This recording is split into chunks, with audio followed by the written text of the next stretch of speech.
Lebih keras lagi tepuk tangannya. Terima kasih. Tepuk tangan punya filosofi. Semakin Anda banyak tepuk tangan, maka darah mengalir makin lancar. Anda tidak cepat kena stroke. Satu itu.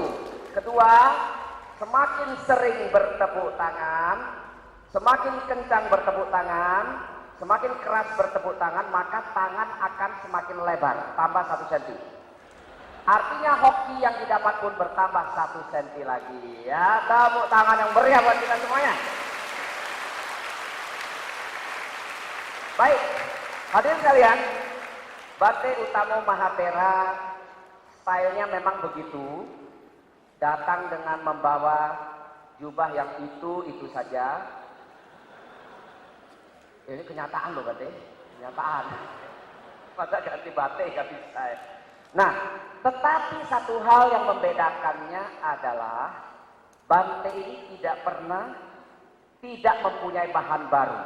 Selalu ada saja bahan baru dan ajarannya selalu membumi. Karena beliau tahu yang mendengar adalah manusia.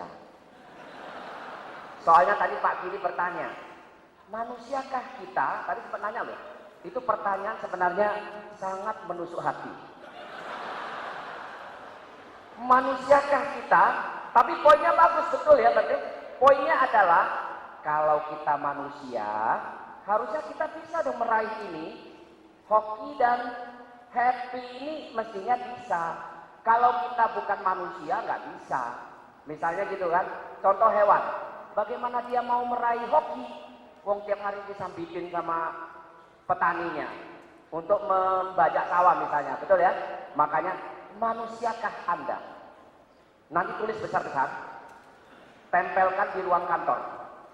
Manusiakah Anda? Saya jamin langsung besok dipecat bos.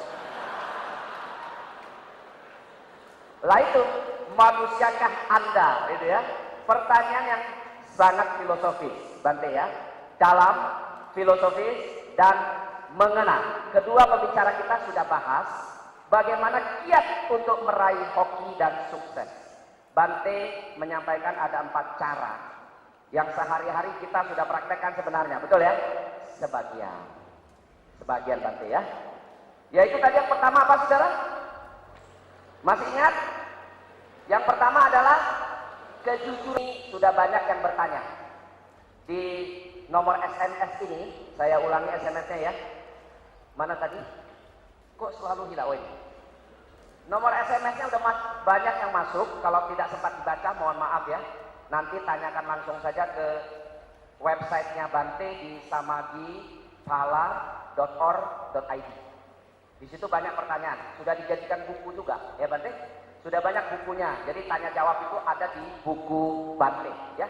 Silakan kirimkan pertanyaan Anda ke nomor 0811 64 3184 ya, itu nomornya. Sudah banyak di sini. Bante sudah memberikan tadi satu kejujuran, betul. Sudah kita setuju ya. Kemudian yang kedua apa saudara? Menyesuaikan keinginan dengan kenyataan. Ini nggak mudah loh. Tadi Bante menjelaskan menurut saya ya. Mudah-mudahan menurut sebagian besar kita bagus banget. Banyak orang nggak bisa bahagia, nggak bisa happy karena dia tidak bisa terima kenyataan. Makanya Bante bilang keinginan kita 10, kenyataan 8. Kenapa kita tidak bikin harga jadi di tengah-tengah 9? Ya oke deh, cukup deh. Nah itu baru bahagia. Betul ya? Kita nggak bisa, keinginan 10. Orang Medan makanya disurvei, kebahagiaannya di antara 5-6 kota yang disurvei. Kota Medan penduduknya bahagianya nomor 6.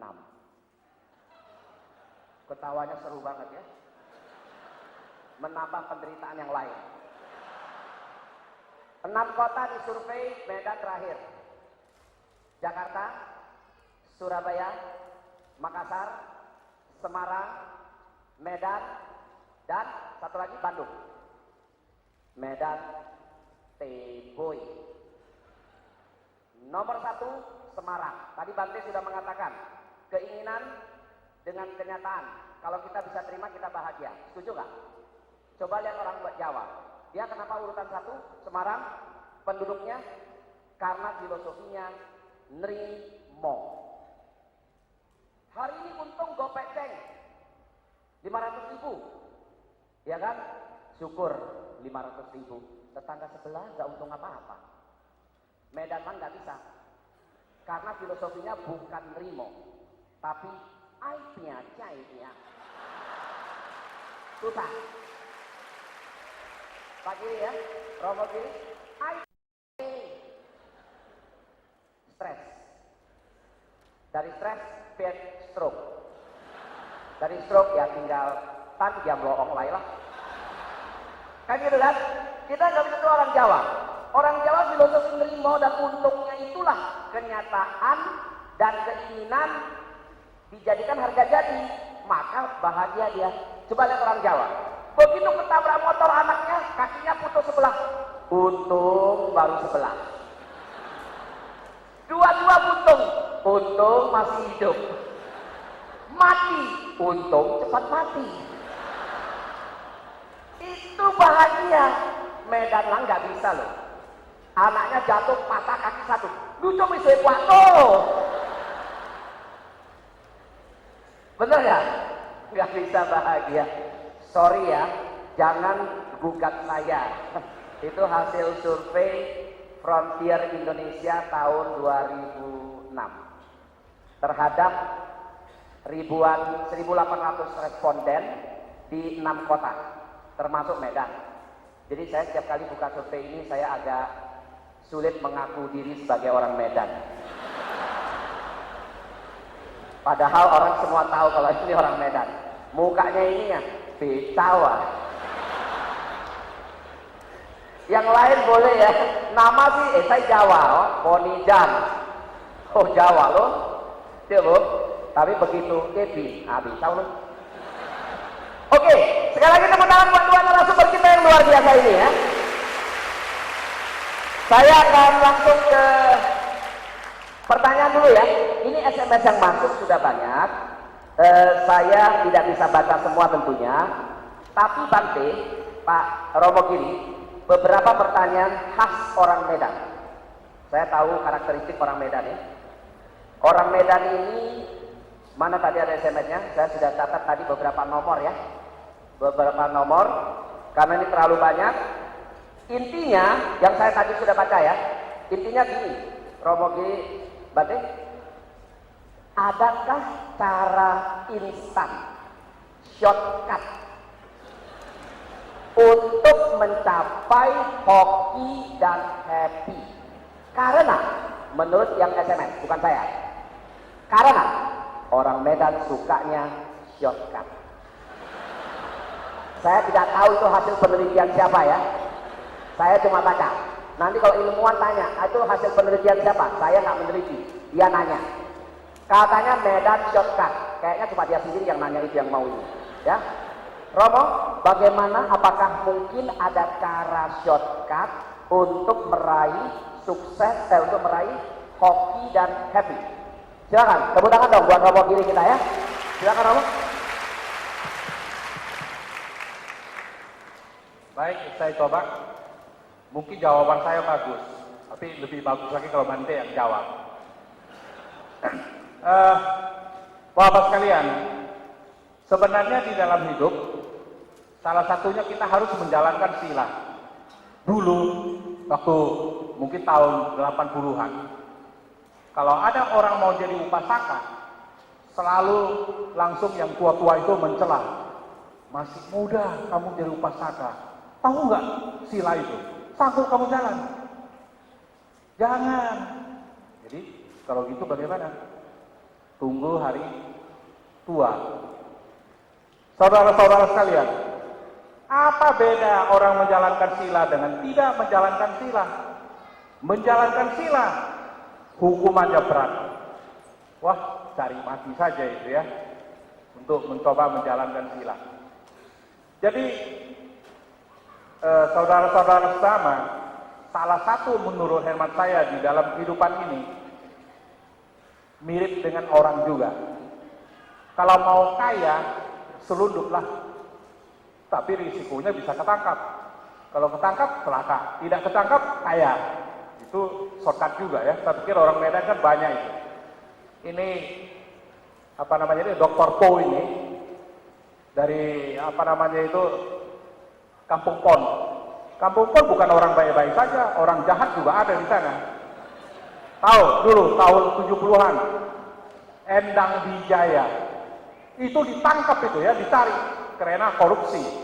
Tapi dia yang membangun Pluit. Pluit itu Riau menjadi darat. Itu Ali Sadikin gubernurnya puji-puji. Itu. Jadi menurut hemat saya, Bapak-bapak sekalian, kalau mau shortcut, ambillah sila. Tapi Anda harus hati-hati. Maka saya saran, hati-hati kalau berjanji. Kalau tak sanggup dijalankan, jangan. Jadi kalau misalnya ada satu orang datang, Pak Giri, rumah saya sudah terbakar semua, saya nggak punya apa-apa lagi, saya ingin hidup lebih baik supaya dapat pencarian. Itu ada shopping center, itu 3 bulan lagi jual kios, satu kios 500 juta. Bisa nggak Pak Giri bantu saya? Saya langsung gampang saja, bisa. Itu janji. Benar nggak saya bisa itu?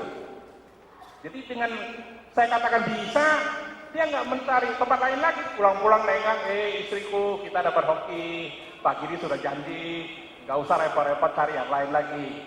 Tiba saatnya, Pak Giri, besok saya mau bayar. Mana janji Bapak? Loh, kapan saya janji itu? Ada apa nggak janji itu? Enggak lah, nggak sanggup saya itu. Celaka, hukuman berat menanti. Tapi kalau saya penuhi, pahala saya luar biasa. Jadi, kalau saya merasa tidak sanggup lakukan itu, saya nggak boleh janji. Saya bilang kalau 3 bulan, ya nantilah pada saatnya. Kalau waktu itu saya ada uang, ya saya bantu. Kalau nggak ada uang, ya saya nggak bisa bantu. Jadi karena itu dia tidak menggantungkan harapannya kepada kita, tapi dia juga mencoba mencari yang lain. Nah, Anda-anda ini yang remaja, itu bahaya itu ya. Waktu SMA sudah pacaran, ya kita nanti nikah ya. Nah, sudah seolah-olah sehidup semati. Setelah janji, yang satu pergi bekerja tempat lain, atau satu lagi sekolah atau kerja di luar negeri. Jadi si wanita ini yang tidak pergi misalnya, dilamar orang lebih bagus, dilamar lebih tampan, lebih kaya. Oh, saya sudah janji kok, pokoknya pacar saya nanti kan pulang nikah. Lamaran, pertemanan ditolak. Si laki-laki itu di luar negeri dapat lebih bagus, lebih cantik, pacaran sama dia. Begitu dia pulang, sore saya sudah punya yang lain. Yang di Medan langsung gantung diri. Itu tidak tepat di janji. Nah, kalau Anda tak sanggup itu, Anda harus katakan, ya karena jalan kita masih panjang, kita tidak tahu nanti akhirnya bagaimana, kita sekarang sebagai teman saja. Pada saatnya nanti, kalau memang kita ada kesesuaian, nanti setelah kita bisa berkumpul lagi, kita baru putuskan. Nah, masing-masing dalam kehidupannya. Oleh karena itu, salah satu shortcut sebetulnya untuk mendapatkan suatu pahala yang besar, kalau Anda berani tempuh sesuai dengan sila di dalam kehidupan, Anda coba lakukan itu. Dalam segala hal, misalnya apa namanya itu, besok saya diundang untuk menghadap polisi, bisa nggak temani saya? Bisa. Besoknya Anda tak mau, itu artinya kejahatan telah Anda buat.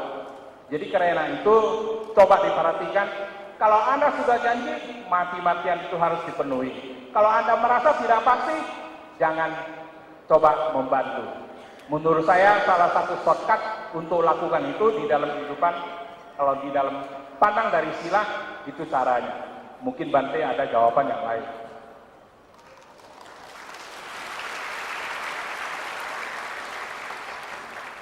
Sebetulnya orang yang cari shortcut itu adalah orang yang kurang sabar. Jadi ini sebetulnya makanan batinnya kurang ini Mas Ian, kesabaran ini ya.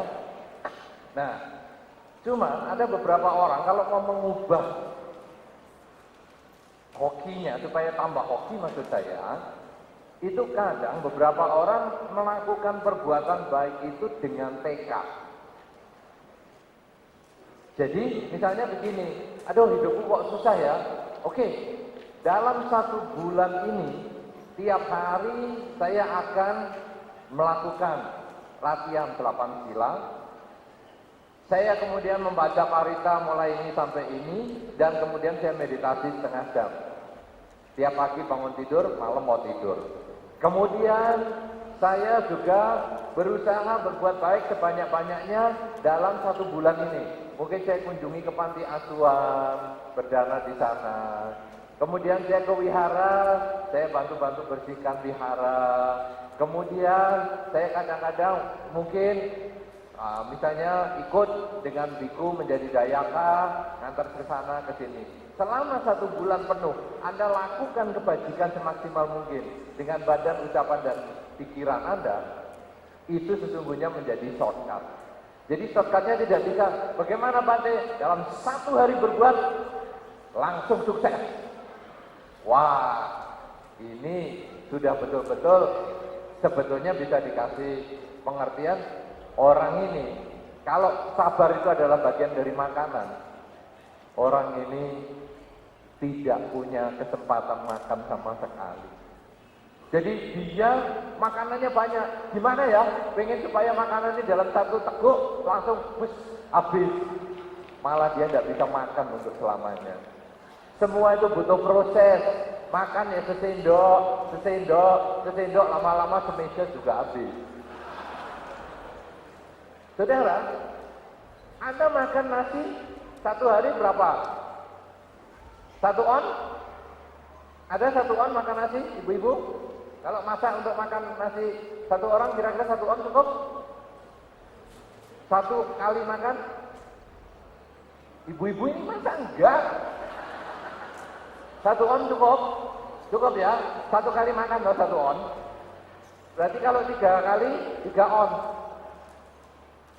Berarti kalau sekarang 1 minggu berapa itu?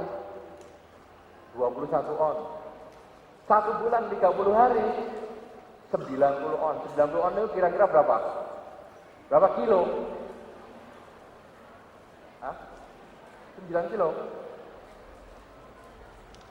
Nah, 9 kilo. 1 bulan 9 kilo. 1 tahun kali 12 160.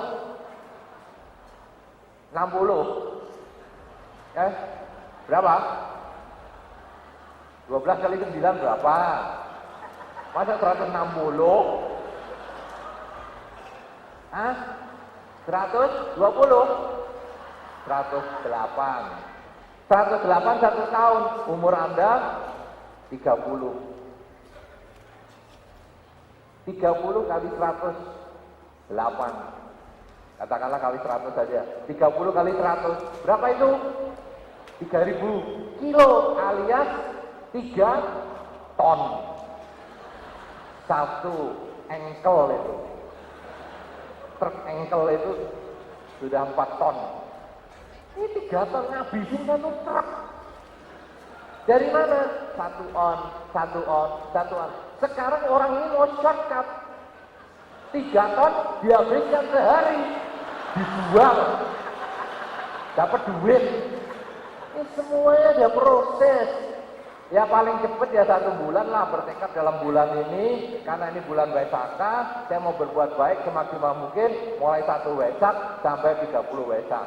Terus berbuat baik dengan badan, ucapan, pikiran. Itu yang mungkin bisa mengubah hoki dan happy kita untuk datang lebih cepat. Itu jawaban. Iya, tepuk tangan buat jawaban Bante.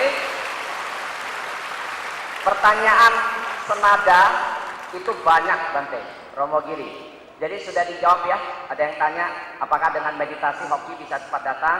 Bante tadi sudah jelaskan. Ya, jadi tidak ada yang instan di dunia ini, semua proses.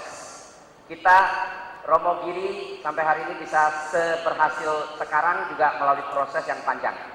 Bante menjadi biku juga sudah lebih daripada 25 tahun. Jadi semua berproses, ya, tidak makan. Bante Utama Mahatera ini seminggu tidak makan 2 hari. 2 hari loh. Kita nggak makan 1 kali saja, bince. Bante 2 hari nggak makan loh dalam seminggu. Tepuk tangan buat tekadnya yang luar biasa ya. Itu kan latihan, Romo gini ya. Itu latihan, belum tentu bisa ya. Dan kelihatan sehat saja, badannya malah makin tidak perlu ke fitness center. Mohon maaf bagi yang badannya mantap ya. Mantap itu artinya makan tempat. Soalnya yang ngomong enggak ya. Yang ngomong badannya ya pas-pasan tadi. Ya kan? Masih enak begini, ringan bawanya. Baik, pertanyaannya ini agak nyeleneh Bante, Romo Giri. Namo Buddhaya Bante. Mau nanya, kalau sudah kirim ke sini pasti mau nanya.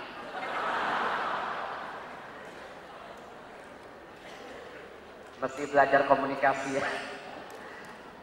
Saya bertanda ya, jadi yang bikin SMS jangan marah ya. Mau nanya gimana untuk mendapatkan hoki punya anak setelah married? Punya anak setelah married, nanyanya ke Bante.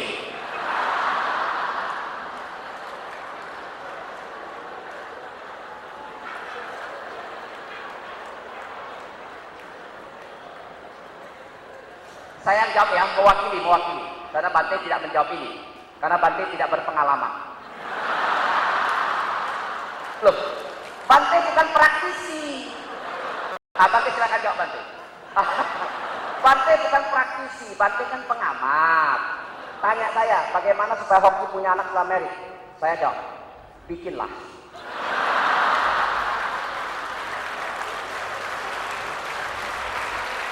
Sorry ya, yang nanya jangan marah ya. Tapi memang itu jawabannya. Tadi sempat loh, Pak Romo Giri tadi sempat mengatakan jawaban orang-orang tua zaman dulu kelihatan sederhana, tapi itu yang benar. Tadi Romo bilang ya, dia ngomong satu kalimat Bante, tapi itu yang benar sebenarnya. Cuma kita kok gitu gitu kan. Jadi kalau misalnya tadi Bante bilang, bagaimana kita mau bahagia? Ya hindari penderitaan. Kan semua orang bilang, anak kecil aja tahu gitu. Tahu, tapi prakteknya belum tentu tahu. Kan gitu kan? Sama seorang guru Zen ditanya, Master Zen, apa itu Zen? Gurunya jawab, makanlah ketika lapar, minumlah ketika haus, tidurlah ketika ngantuk. Muridnya ketawa. Itu mah anak kecil aja tahu guru. Lalu gurunya jawab, betul sekali kamu, semua orang tahu, tapi tidak semua orang bisa praktek. Dia makan, mikirin kantor. Nggak makan kan? Dia tidur, mikirin siap siau. Ngutang. Nggak bisa. Dia minum keselak, kenapa? Karena mata melihat yang lain. Betul ya? Ini ajarannya, jadi betul. Jadi dia tidak melakukan sesuai dengan yang seharusnya ya. Saya akan bacakan lagi pertanyaan Bante yang lain, masih banyak ini. Mana ini? Apakah untuk menjadi hoki kita bisa dengan hanya feel good, merasa feel good? Untuk hoki kita hanya merasa feel good, seperti yang diajarkan oleh Law of Attraction. Jadi kira-kira inti pertanyaan dari Irwan ini adalah, kalau kita berpikir baik Bante, Romo Giri, berpikir baik, kayaknya gua pasti beruntung, dan gua happy. Apakah dengan itu hoki bisa datang? Dengan berpikir seperti itu. Jelas pertanyaannya Romo ya? Nah itu Law of Attraction yang kita baca bukunya ya. Silakan Romo Giri, dengan berpikir begitu hoki bisa datang nggak? Baik, saya kira itu memang salah satu caranya, bahwa seseorang bagaimanapun mengharapkan sesuatu yang diinginkan itu mesti diprogramkan. Seperti saya katakan tadi, apabila ada karma baik yang sudah pernah dia buat, tentu pikiran kita juga harus searah ke sana. Daripada lebih kurang dia kebalikannya untuk coba berpikir, ya. Artinya saya tak ada hoki, ya otomatis makin dijauhkan. Jadi di dalam kehidupan ini sesungguhnya kalau Anda telah berbuat baik, sesungguhnya banyak orang yang pernah mengenal Anda, dia kemudian juga ingin atau kenal kepada Anda, dia akan tertolong dengan itu. Kalau saya selalu berbuat baik, ya mudah-mudahan siapa saja yang tahu, mendengar, atau membaca nama saya, dia pasti lebih kurang tidak mengirimkan sinyal-sinyal itu yang tidak baik. Dia pasti mengirimkan sinyal-sinyal yang baik. Dengan itu tentu akan menolong.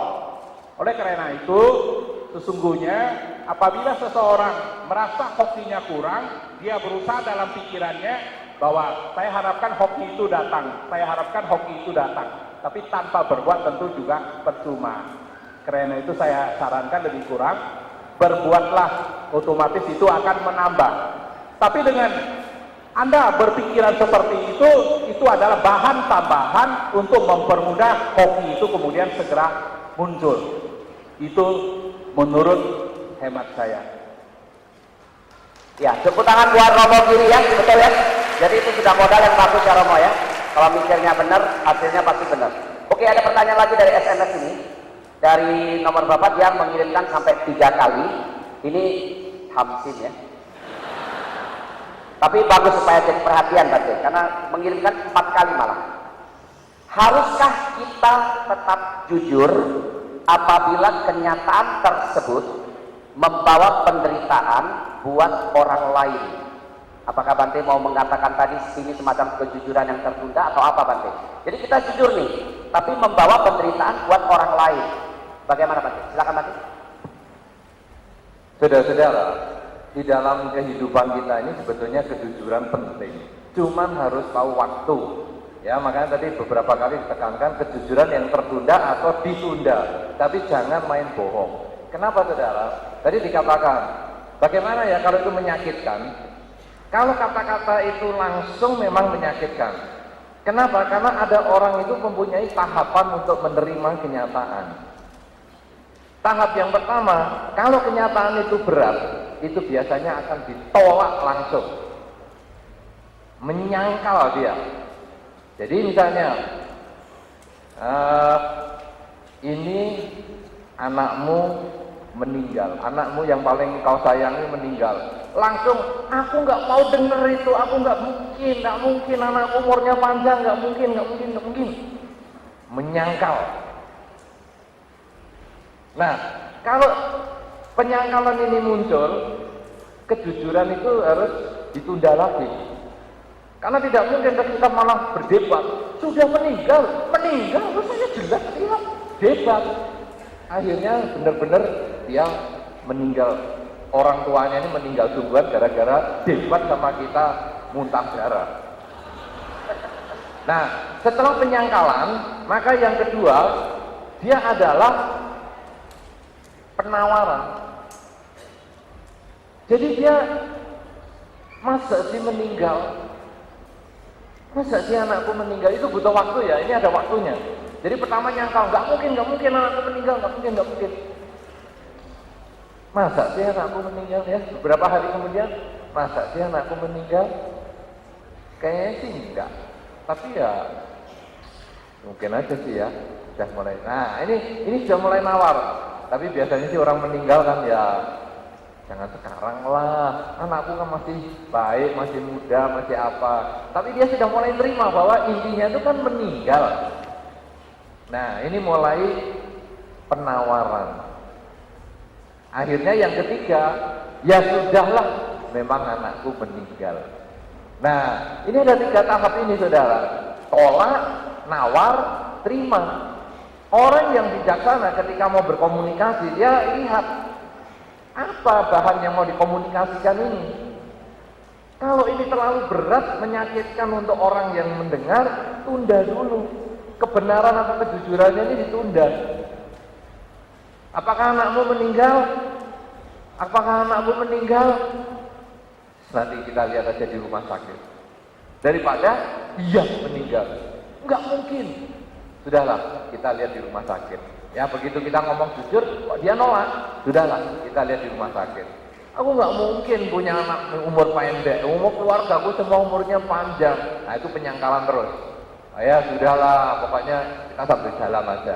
Terus dikasih informasi, lama-lama, mosok sih anakku meninggal. Nah kan orang meninggal itu bisa waktu masih muda, bisa sudah dewasa, bisa sudah tua. Orang meninggal kan bukan harus karena keturunan. Tapi masa sih anakku? Nah ini dia mulai lemah. Dan begitu sampai rumah sakit, mungkin dia bisa terima. Jadi inilah kemampuan kita berkomunikasi, ya. Jadi apakah kejujuran itu perlu disampaikan? Tergantung orang yang kita ajak omong. Siap nggak dia terima? Kalau tidak siap, bukan kebohongan yang kita ucapkan, tapi kejujuran yang ditunda. Begitu. Oke, kita beri tepuk tangan untuk jawaban dari Bante ya. Pak Giri, cukup ya. Ada tambahan? Ya, silakan. Baik, kalau tadi Bante mengatakan bahwa kejujuran itu kadang-kadang perlu ditunda. Barangkali saya sedikit beda pendapat. Mungkin sekali-sekali memang sulit untuk menunda itu. Andai kata misalnya ketika di sana kita lihat dua orang berlarian, satu lari, satu dikejar pakai parang, begitu dia belok langsung ngumpet. Kita tahu bahwa dia akan membunuh orang itu. Begitu tiba di sini, Bapak tadi lihat orang pakai baju hijau itu. Kalau mau jujur, itu dia, putuslah lehernya. Betul. Bagaimana? Kita tinggal mencoba mengelak. Kalau Anda mau ngelak, loh, tadi kok saya rasa mata saya kelelepan itu, saya nggak lihat. Itu kan seolah-olah bohong. Tapi sudah menolong orang tersebut. Menurut saya kadang-kadang kejujuran nggak bisa ditunda, tapi menurut saya perlu jujur atau bohong tergantung urgensinya. Kalau membahayakan orang lain, ya, merugikan orang lain, sehingga kita harus berkata yang tidak jujur, itu kan niat kita untuk tidak membahayakan orang. Maka karmanya tentu tergantung niat, bukan tergantung apa yang diucapkan. Menurut saya itu rasanya dibolehkan. Jadi ketika saya nonton TV, ada umat beragama lain, teorinya bagaimana? Katanya begini, tiba-tiba ada orang lewat, dia kemudian akan kejar orang itu. Bapak tadi lihat nggak orang baju hijau itu? Cara ngelaknya, saya geser. Ketika saya berdiri di sini, saya nggak lihat, Bapak. Kan waktu lihat kan di sini, waktu di sini tidak. Itu artinya mengalihkan kata-kata. Tapi kalau umat Buddha itu lebih kurang tujuan inti yang sesungguhnya itu yang perlu coba untuk diungkap. Mungkin pendapat itu yang dapat saya sampaikan supaya barangkali kadang-kadang kalau Anda kepepet, kadang-kadang yang memang sudah nggak bisa ditunda, lebih kurang pertimbangannya itu ialah kalau saya katakan yang jujur, membahayakan nggak kepada orang lain, merugikan nggak pada orang lain. Tentu itu yang kita coba koreksi supaya semuanya selamat. Terima kasih. Iya, tepuk tangan buat Romo Giri. Kejujuran yang tertunda, orang Tionghoa paling sering suka melakukannya. Anak-anak ke belakang dapur, momok kuya.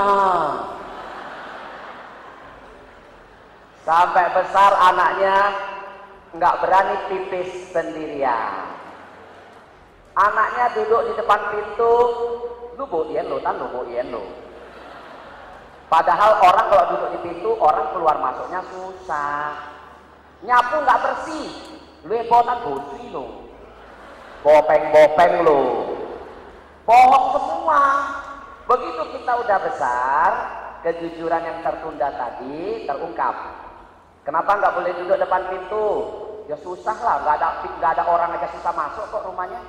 Apalagi ada orang duduk depan pintu, betul ya? Nyapunya kotor, ya kamu lihatnya kan jelek. Makanya daripada ngomong, nyapu yang bersih biar kamu seneng. Emang gue pikirin. Tapi begitu bilang, sapu yang bersih, kalau nggak istri lu jelek, ayo sapu. daripada istri gua jelek. Betul ya? Nah ini kan semacam itu, tertunda, akhirnya kita mendapatkan kejujuran setelah kita dewasa. Orang tua kita banyak loh, terutama orang Medan ya. Betul ya? Momokui itu paling sering. Padahal yang cokui cokwai setia kayak emak.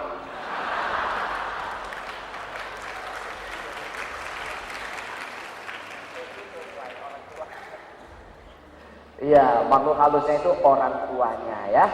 Saya begitu besar anaknya momokui, dia tanya, mana momokui ya? Sama dengan satu guru meditasi di India, Bante. Setiap kali dia meditasi, dia pasti ikat seekor kucing. Setiap kali dia mau meditasi, dia ikat seekor kucing di pohon.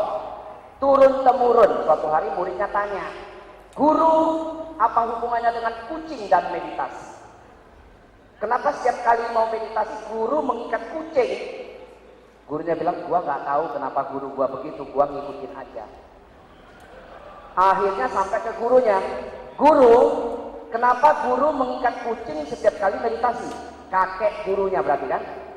Kakek guru jawab, gua mengikat kucing itu karena dia ganggu gua, garuk-garuk sini, cakar sini, ya gua ikat aja. Cucunya kagak ngerti, ikat juga. Padahal artinya beda kan gitu.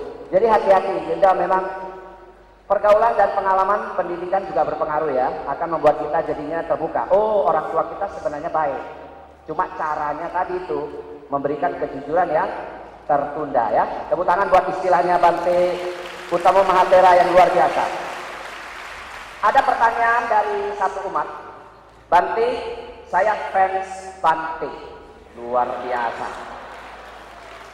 Jadi berarti kan cuma dia sendiri, yang lain simpatisan. Ini yang bikin SMS ini nggak ngerti saya orangnya yang mana ya. Kalau berani coba tunjuk jari, saya pengen lihat mukanya juga ya. Saya fans Bante, mana tadi ini? Allah malah hilang. Nah ini gara-gara ngomongin orang mungkin dibaca-baca mantra dia. Saya fans Bante, sudah mendengarkan Bante dari Sabang sampai Aceh. Oh dari Sabang Aceh maksudnya. Saya pikir kok dari Sabang sampai Aceh mah podo wae. Ini umat Aceh ini kelihatannya ya. Tapi perlu yang kayak gini ya untuk menghibur. Karma baikmu banyak ini. Karena menghibur banyak orang.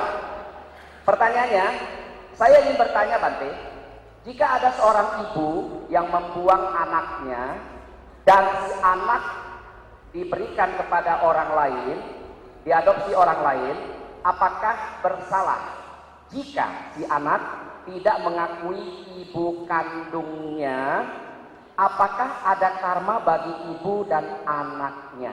Ini sering kita lihat ya di koran dan di TV. Silakan Bante. Jadi dibuang, diadopsi orang, apakah boleh dia tidak mengakui orang tua kandungnya sendiri? Jawab. Iya, terima kasih untuk fans saya. Kayak artis saja pakai fans. Padahal sesungguhnya Anda tidak bisa mengefans kepada pribadi. Pribadi ini tidak kekal. Ya, Anda kalau mau ngefans itu ngefans Dharma. Ya, karena ya. Karena Dharma itu nanti akan, kalau Anda suka dengan Dharma dan Anda praktekkan, maka di kehidupan mendatang pun Anda akan ketemu Dharma lagi, ketemu Dharma lagi, ketemu Dharma lagi. Tapi kalau Anda ngefans dengan pribadi, untuk apa nanti ketemu saya lagi? Aduh, tidak ada gunanya. Ya, tapi bagaimanapun juga saya apresiasi fans dari Sabang, Aceh, yang saya sendiri belum pernah ke sana. Oh, luar biasa. Tapi ngefans ini hebat. Ya. Nah, saudara-saudara, sekarang kasus adopsi. Orang tua menyerahkan anaknya untuk dirawat oleh orang lain. Lalu anaknya tidak mau mengakui orang tuanya. Gimana ini sekarang? Sebetulnya secara dharma, anaknya ini bikin karma buruk. Kenapa? Karena orang tuanya sejelek apapun, sejahat apapun juga, hanya dari rahim ibunya itulah dia terlahir sebagai manusia. Dan di dalam Dhamma disampaikan, lahir sebagai manusia itu sangat-sangat sulit. Sang Buddha bahkan menggambarkan, dibandingkan dengan debu di kuku, dengan debu di seluruh bumi, kesempatan menjadi manusia itu hanya seperti debu di kuku, sangat sedikit, dan dia bisa terlahir menjadi anak ibu tersebut. Sehingga kalau sekarang dia melawan ibunya, dia tidak mengakui ibunya, sesungguhnya dia bikin karma buruk. Kemudian dia mengatakan, saya kan dibuang. Ya, kita harus lihat, mungkin pada waktu ibunya itu mengambil keputusan itu, dia ada perhitungannya sendiri. Mungkin kalau saya rawat sendiri, saya tidak mampu. Jadi lebih baik saya berikan kepada orang yang lebih mampu.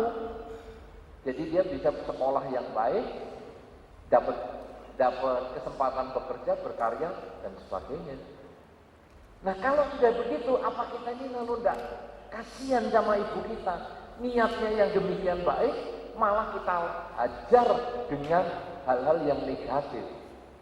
Apalagi kalau kita sudah mendengar tadi Romo Giri sampaikan, agama Buddha itu agama yang melihat problem itu muncul dari diri kita, bukan orang lain, bukan ibu kita yang salah sehingga membuang kita, tapi kita ada ikatan karma yang tidak baik dengan ibu kita. Kemudian kalau sekarang kita lalu memelihara kebencian kita dengan si ibu, lahir lagi, kumpul terus jadi musuh. Tapi kalau sekarang ya sudah, saya memang punya ikatan karma buruk sama dia. Oke, kalau begitu, setiap kali saya ingat ibu saya dan saya benci sekali, saya hanya ngembangkan cinta kasih. Semoga ibu bahagia, semoga semua makhluk bahagia, semoga ibu bahagia, semoga semua makhluk bahagia. Akhirnya, kalau pikiran kebencian kita ini kita bisa lepaskan, maka mungkin hanya di kehidupan ini saja kita ketemu dengan ibu itu. Mungkin di kehidupan mendatang kita sudah putus hubungan karma, dan akhirnya kita kan yang bahagia juga. Karena itu mungkin pengalaman ini kita alami atau kita melihat orang yang mengalami. Jangan menyarankan untuk membenci orang tua. Sejahat apapun, sejelek apapun juga orang tua kita, sudah sewajarnya kita mengasihi dia. Tapi kalau kita tidak mampu mengasihi dia, minimal jangan membenci. Kita hanya berpikir netral, semoga dia bahagia, semoga semua makhluk bahagia. Dengan demikian, membuat ikatan karma kita tidak terus melekat karena kebencian, tapi mungkin menjadi netral dan di kehidupan mendatang tidak lagi ketemu. Ini jawaban. Iya, luar biasa ya. Sudah dijawab ya, mudah-mudahan bagi yang sudah bertanya, untuk meraih happy, kebahagiaan, lakukanlah seperti yang Bante katakan, minimal orang tua telah memberikan kehidupan sebagai manusia ya. Pertanyaan berikutnya, saya masih ingin terus sampai panitia memberikan tanda ya kepada saya untuk berhenti. Pertanyaan berikutnya Bante dari seorang yang lagi galau. Galau. Ini adalah anggota dari kelompok organisasi Galawers. Dia lagi bingung, mau kawin, orang tuanya pelin-pelan. Jadi yang mau kawin siapa ini nggak jelas. Bagaimana caranya menghadapi mama saya yang pelin-pelan? Sebentar restui hubungan saya, sebentar lagi nggak merestui, sebentar merestui, sebentar enggak. Berubah-ubah seperti arah mata angin. Saya jadi sangat tertekan dan merasa tidak hoki dan happy. Kalau saran saya, begitu mama bilang, ya restui, besok langsung kawin. Silakan Romo Giri. Gimana Romo? Menghadapi orang tua, mama pelan-pelan dia mau kawin ini istilahnya orang nanggung kawin ini. Baik, saudara-saudara sedama, menurut hemat saya, di dalam kehidupan ini, kadang-kadang kita tidak bisa protes langsung kepada yang bersangkutan. Ya, kalau kita punya orang tua, kalau dia memberikan sesuatu kepada saya, atau kalau dia meminta kita melakukan sesuatu yang tidak enak, kita kan nggak mungkin, papa mama, kamu orang tua kok kayak begini sih? Kan bukan begitu orang tua. Dalam hal kita tidak bisa berkomunikasi langsung, atau misalnya satu karyawan kepada direkturnya, kan nggak mungkin. Bos, direktur, saya kok nggak nenek pangkat itu, kamu manusia apa bukan? Tahu nggak, sudah berapa tahun saya kerja di sini? Kan nggak mungkin. Dalam hal kita tidak bisa berkomunikasi langsung, tidak bisa meminta sesuatu, jalan keluarnya adalah melalui pikiran, melalui doa, melalui perbuatan. Kalau anak seperti itu, saran saya, mulailah saat itu menjalankan sila dengan taat, vegetarian, makan pagi, makan siang, malam tidak makan, ya, vegetarian terus. Lama-lama ibunya kan lihat, kemudian ibunya kan tanya, badannya menjadi kurus misalnya, nak, kamu kok vegetarian kayak begitu, sambil begitu keras? Ya, saya banyak kali karma buruk saya, mungkin kelahiran lalu barangkali, mama, ya saya kepingin nikah, ternyata mama kan belum setuju. Ya saya mau cobalah buang karma-karma saya yang buruk. Coba ibunya itu bisa berpikir 2 kali. Anak saya ini vegetarian terus dan puasa sore. Kalau saya terus izinkan begini, dia mati. Jangan-jangan saya masuk neraka. Menurut saya itu pasti berubah. Ya kecuali ibunya itu memang tak pernah berubah. Saya pikir semua orang akan berubah seperti itu. Jadi saya pikir cara keluarnya itu ialah bagaimana kita berbuat, tidak melawan, tetapi kita melakukan sesuatu sehingga ibu itu bisa sadar sendiri dan mengubah pikirannya kepada kita. Itu menurut saya jawabannya. Iya, tepuk tangan. Cukup ya, baik. Baiklah, berikutnya SMS dari pendengar radio. Pendengar radio yang sedang menunggu jawaban Bante ini ya. Ya, jadi kita berikan kesempatan juga. Apa arti kehormatan menurut Bante? Dan pentingkah kehormatan untuk mencapai kebahagiaan? Dan apakah semua orang bisa menerima kejujuran meskipun kejujuran itu sangat berat untuk diketahui? Jadi pertanyaannya ada 2 sebenarnya Bante. Silakan Bante.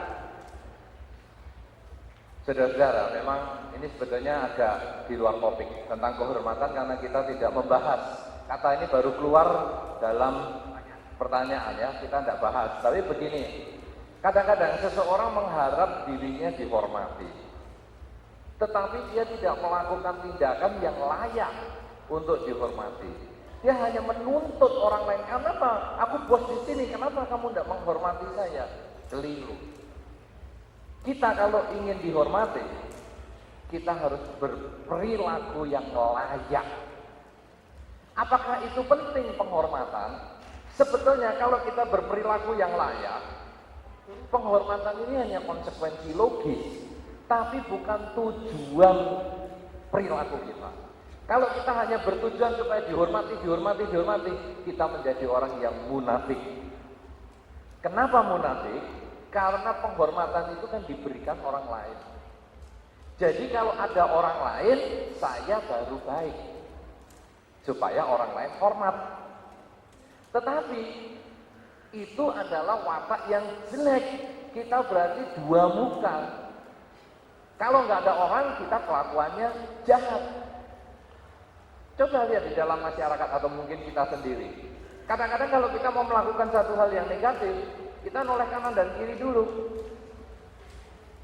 Gak ada orang, lakukan. Orang yang begini sulit dihormati. Penghormatannya nanti juga penghormatan semu. Tapi kalau aku ada orang atau gak ada orang, pokoknya aku mau melakukan ini. Meditasi, ya meditasi. Saya tidak mau pusing, orang lain mau lihat saya atau tidak, saya nggak pusing. Saya rajin ke wihara, saya akan rajin. Saya nggak pusing dihormati orang atau tidak, saya nggak pusing. Maka hasilnya Anda akan mendapat penghormatan sendiri. Hidup kita bukan cari penghormatan, tapi hidup kita melakukan yang terbaik dengan badan kita, ucapan kita dan cara berpikir kita. Maka kita menjadi orang yang layak dihormati. Sang Buddha tidak pernah minta dihormati. Dalam hidup beliau tidak ada nasihat supaya umat-umat bikin patung dan lain sebagainya dan namaskara sampai ribuan tahun seperti hari ini. Tidak ada. Tetapi karena perilaku beliau yang baik, ucapan beliau yang baik, cara berpikir beliau yang baik, maka beliau sampai sekarang masih tetap mendapat penghormatan. Ya, dari perilakunya seseorang dihormati, bukan karena permintaan. Tolong dong aku dihormati, tolong hormati, nggak ada. Wah, dia orang baik, ayo kita hormat sama dia. Ya, ini pertanyaan pertama. Tadi kedua tentang sebetulnya tentang kejujuran sebetulnya sudah dijawab. Jadi butuh waktu, ya, butuh waktu karena ada orang yang masa penolakan dulu, sulit untuk menerima kejujuran, kemudian pelan-pelan kita jelaskan, terjadi proses penawaran. Saya mestinya bisa terima, tapi jangan sekarang lah. Kenyataan seperti ini, dia anak saya kan masih muda, dan akhirnya dia bisa menerima kenyataan. Itu butuh waktu. Ya, itu saya kira sudah terjawab di pertanyaan yang sebelumnya. Ya, baik. Baik, tepuk tangan untuk jawaban dari Yang Mulia Bante. Ada mau penambahan? Oke, baiklah hadirin sekalian, karena waktunya sudah cukup dan sudah mulai terdengar musik untuk kegiatan lain. Ya terserah mau ke atas atau enggak, ya terserah ya. Kalau saya sudah tobat ya. Saudara sekalian, ada beberapa poin yang saya ingin sampaikan. Nanti silakan di-tweet di Twitter ya. Tapi tolong dalam kurung disebutkan Anda kutip ucapan siapa. Romo Giri Putra tidak punya Twitter. Bante Utama Mahathera tidak punya Twitter. Poni Jan Liao punya Twitter. Loh, ini kenyataan, bukan bohong, kenyataan. Ya. Maksud saya ingin mengatakan, jadi kalau misalnya ada orang pakai Twitter Bante Utama berarti itu palsu. Maksudnya ini tujuannya ya. Kalau ada orang pakai Utama Mahathera, ada yang pakai Utama juga. Saya aktif di Twitter ya. Jadi Twitter saya namanya Poni Jan Liao, satu kata, tanpa gelar ya. Kalau dengan gelar nggak muat, nggak bisa. Nggak bisa di Twitter begitu panjang. Poni Jan Liao. Pak Giri juga nggak punya. Jadi diingat itu, kalau ada pernah satu Bante senior kita, Bante Sri Panyoro Mahathera, dibikinkan Facebook sama orang. Saya lihat, nggak ada kan? Saya langsung tanya Bante Panya, Bante bilang oh nggak ada. Langsung saya kontak, minta dukungan teman-teman di Facebook, kirim surat kepada Facebook, langsung ditutup 3 hari, 1 kali 24 jam, langsung ditutup karena biku sebagian nggak ada Twitter, nggak ada Facebook. Ya, yang ada memang ada, tapi beliau ini tidak ada. Jadi itu harus kita tahu. Jadi Anda kutip kalimat-kalimat ini untuk di Twitter, daripada Anda tweetnya yang kalimat-kalimat galau. Bagus kalimat-kalimat ini. Tadi ada pertanyaan saya di awal yang sudah dijawab oleh kedua narasumber. Mana duluan lebih penting? Hoki dulu atau happy dulu? Supaya tidak penasaran ya. Sudah dijelaskan, tapi saya akan mengkalimatkan secara konkret dan tegas. Ya. Para peneliti di Amerika mencoba meneliti apa yang menyebabkan orang hoki, apakah sukses mendorong hoki, atau dia hoki dulu baru sukses. Ternyata hasilnya adalah, hasil penelitiannya berkata bahwa orang yang happy lah yang akan hoki. Yang hoki belum tentu happy, tadi Bante sudah bilang. Betul ya? Yang hoki belum tentu happy. Hoki duitnya banyak, tapi makanan dengan selang di rumah sakit kesini. Betul ya? Jadi hasil penelitiannya adalah orang happy yang akan hoki. Saya sudah menulis di koran analisa, nanti mungkin minggu depan ya. Saya pikir hari ini semua. Ternyata nggak ada, saya mau kejar jam tayang hari ini. Ternyata kirimnya meleset waktu saya. Mungkin Senin atau minggu depan deh. Dibaca judulnya sama dengan ini. Hoki dan happy. Ya, Anda silakan baca. Saya ada tulis di situ. Bagaimana para peneliti meneliti itu sehingga keluarlah sebuah premis, sebuah fakta bahwa orang yang happy akan hoki, bukan sebaliknya. Jadi kalau Anda belum hoki, duitnya belum banyak, tenang, yang penting happy dulu. Kalimat ini saya ucapkan kepada kita yang belum kaya, supaya kita terhibur dan jadi happy. Ya, boleh tepuk tangan. Terima kasih. Kemudian dari kedua narasumber, Bagaimana cara? Karena ini direkam, saya akan memberikan urutannya. Nanti bisa dilihat ulang tayangannya ya. Jadi kedua narasumber mengatakan bagaimana meraih kunci, meraih hoki dan happy. Kuncinya ada 7 yang saya catat. Ya, yaitu yang pertama, saya mulai dulu dari yang mulia. Beliau mengatakan kunci pertama adalah kejujuran. Ya. Yang kedua adalah mari kita sesuaikan keinginan dengan kenyataan. Ciptakan harga jadi, harga damai, equilibrium. Titik tengahnya, maka kita akan bahagia. Yang ketiga adalah kesabaran. Dengan sabar kita akan bahagia. Ya. Kemudian yang keempat adalah kerelaan. Salah satunya adalah melepaskan apa yang kita punya untuk orang lain. Berdana, melepaskan ilmu, melepaskan nasihat dan seterusnya. Baju, jangan lupa kalau ada yang bagus-bagus silakan disumbangkan. Jangan sumbang baju layak pakai, maaf sudah sobek-sobek. Yang dia sendiri nggak bisa pakai baru dia sumbang orang. Itu namanya bukan rela. Ya, itu namanya sih cari muka saja. Ya. Yang kelima adalah Romo Giri Putra.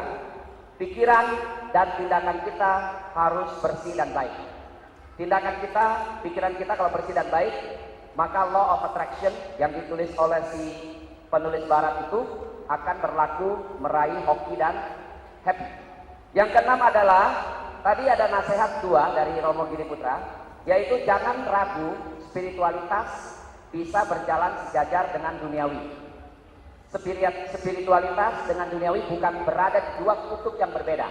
Bukan satu di kutub utara, satu di kutub selatan, tidak. Tapi dua-duanya berada di kutub yang sama, tinggal Anda bagaimana menjalankannya. Romo Giri sudah mempraktekkan sebagai pegawai waktu itu pakai jubah samanera. Ternyata sekarang pun tanpa menggundulkan rambut sudah gundul sendiri. Tepuk tangan buat itu ya, luar biasa. Yang terakhir, Romo Giri tadi memberikan satu nasihat yang bagus sekali untuk meraih hoki dan happy. Jangan pernah berpikir dengan perdana kita jatuh miskin. Tidak ada. Anda di sini, saya ingin menyebutkan beberapa nama di sini ya. Anda ada satu pemuda dari Wihara Mahasapati, angkatan saya dulu, Romo Edi. Beliau sudah banyak berdana juga, habis tenaga, habis biaya, habis pikiran. Anda lihat sampai mukanya seperti itu. Boleh berdiri Romo Edi? Nah ini Romo Edi, tepuk tangan dong buat beliau ini ya. Nah, Romo Edi lah orang yang sudah berdana untuk acara ini luar biasa. Beliau mengejar saya mengejar Bante, sehingga kami bertemu di Jakarta. Bante langsung tadi betul, Bante juga berdana luar biasa. Jadwal Bante jujur yang berkata adalah yang sudah 100 kali bersama beliau. Ini hanya untuk menguatkan bahwa supaya Anda percaya.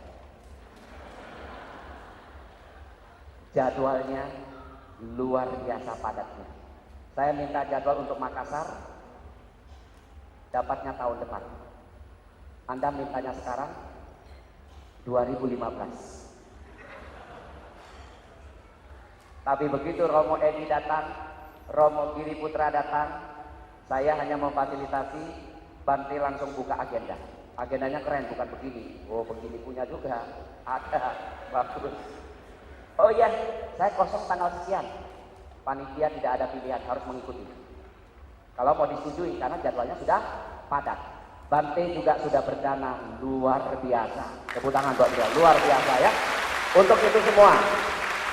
Baik hadirin sekalian, itulah 7 poin yang ingin saya sampaikan kepada Anda sekalian. Mudah-mudahan begitu Anda keluar dari sini, Anda sudah happy minimal dan hoki menyusul.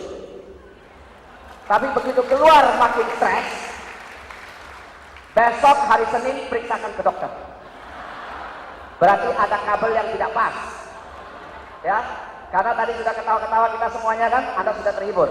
Terakhir, di depan itu banyak bursa. Anda sudah mendengar ini, poin terakhir Pak Giri adalah berdana. Di meja-meja itu ada buku-buku Dharma banyak. Betul? Anda tidak mau baca, nggak apa-apa. Yang penting beli. Loh ini penting.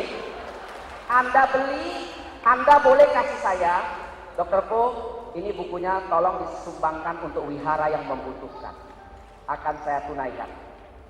Berikan kepada Romo Giri. Berikan kepada Bante. Bante sudah banyak, nggak usah. Bante sudah banyak. Kita berikan ke wihara, betul ya? Itu baru luar biasa. Jadi jangan melihat bukunya, bagus-bagus, bobe. Ya, silakan di luar itu juga berdana supaya kita bisa meraih hoki yang lebih banyak. Dan jangan lupa di luar juga ada CD saya 2. Enggak. Itu sedikit saja dibawa karena panitia pesan. Cuma sedikit CD. Saya jelaskan sedikit boleh ya panitia, mohon maaf ya ini curi waktu sedikit. Ambil waktu saya, bukan curi. Saya nggak mencuri waktu, saya ambil waktu. Ada 2 CD di depan saya di pesan panitia. CD yang pertama adalah mengenai golongan darah. Anda mau sukses, bekerjalah sesuai golongan darah Anda. Golongan darah Anda A, B, AB atau O, atau darah kotor. Tidak dibahas ya. 4 golongan darah, kelebihan, kekurangan, karakter Anda, pekerjaan, hoki Anda cocok enggak? Contoh, orang bergolongan darah O, hokinya enggak ada di meja. Dia harus di luar meja. Orang golongan darah O kalau di belakang meja, sebulan dia kerja stroke.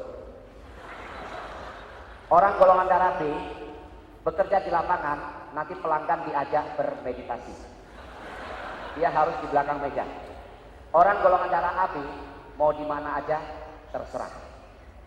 Orang golongan darah A harus jadi pimpinan. Atau bukan harus, artinya dia lebih cocok jadi pimpinan karena dia punya jiwa kepemimpinan kuat. Ya, jadi kalau Anda A, berbahagialah. Anda B, berbahagialah. Anda AB, berbahagialah. Anda O, berbahagia. Semua berbahagia. Ya. Kekurangan kelebihannya nanti Anda dengarkan situ. Baiklah saudara sekalian, terima kasih banyak. Saya senang sekali, mudah-mudahan pada lain kesempatan tahun depan Romo Edi kita akan bikin lagi acara yang tidak kalah menariknya tentunya Bante. Ya, di Medan ya. Mudah-mudahan kita akan bikin, dan para sponsor yang sudah ada di sini tolong jangan lupa karena Anda sudah dibacakan berkali-kali, dananya tahun depan tolong lebih besar. Ya, supaya bisa lebih besar lagi kita mengadakannya ya. Terima kasih untuk semuanya, terima kasih Bante, terima kasih Romo Ki. Selamat malam, Namo Buddhaya.